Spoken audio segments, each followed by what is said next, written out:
Ce 18 mars 2026, le verdict est tombé dans l'affaire dite Bébé Mathis. Dagobert Moifo a été reconnu coupable d'assassinat avec préméditation et condamné à la peine de mort par fusillade avec plus de 500 millions de francs CFA de dommages et intérêts à verser à la famille de l'enfant. Sur le plan judiciaire, beaucoup diront que justice a été rendue.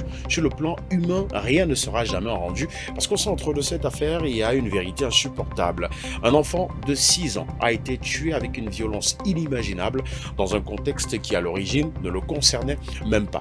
Et c'est peut-être cela qui a bouleversé autant de Camerounais. Bébé Mathis n'était pas dans un conflit, il n'était pas une menace, il n'était pas un adversaire, c'est un enfant pris dans la folie d'un adulte, un enfant devenu victime d'une colère, d'une brutalité, d'une perte totale de repères. Alors oui, la condamnation de Dagobert soulage une partie de l'opinion. Oui, beaucoup y voient une réponse forte de la justice face à un crime qui a choqué un pays entier. Mais une fois l'émotion passée, une question plus profonde s'impose.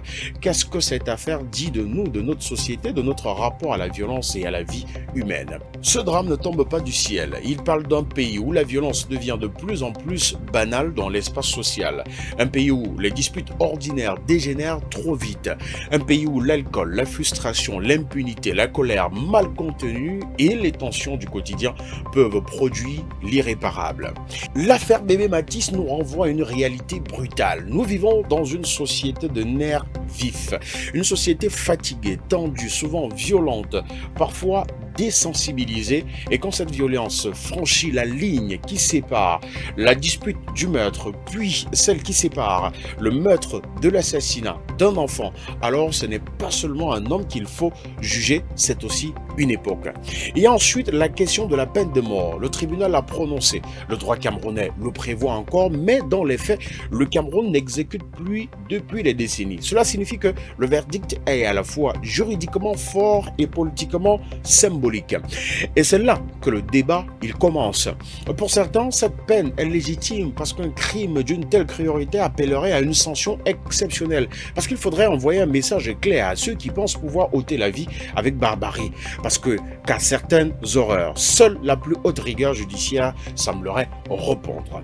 Pour d'autres, la peine de mort, même face à l'horreur, reste une impasse parce que la justice ne doit pas reproduire la logique irréversible de la mort, parce qu'un état de droit se mesure aussi à sa capacité à punir sans tuer, et parce qu'en vérité, aucune exécution, aucune sentence, aucun montant financier ne ramènera Bébé Mathis. Mais au fond, peut-être que le sujet n'est pas seulement d'être pour ou contre la peine capitale, peut-être que le vrai sujet c'est celui-ci. Comment protéger davantage les innocents, surtout les enfants, avant qu'il ne soit trop tard? Comment en arrive-t-on à ce qu'un enfant meure dans un conflit d'adultes? Comment prévenir la violence avant le drame? Comment faire en sorte que les quartiers, les familles, les institutions, l'école, la justice jouent leur rôle avant qu'un cercueil d'enfants ne devienne le point de départ d'une indignation nationale. L'affaire Bébé Mathis, c'est une tragédie judiciaire, mais c'est aussi une alerte sociale. Elle nous rappelle que la justice intervient après le crime, toujours après. Or, une société mature ne devrait pas seulement savoir punir, elle devrait aussi savoir prévenir. Aujourd'hui, un homme a été condamné, mais un pays, lui, doit encore réfléchir à ce que devient la valeur de la vie, réfléchir à la banalisation de la violence, réfléchir à la place de l'enfance dans un environnement parfois trop brutal pour elle.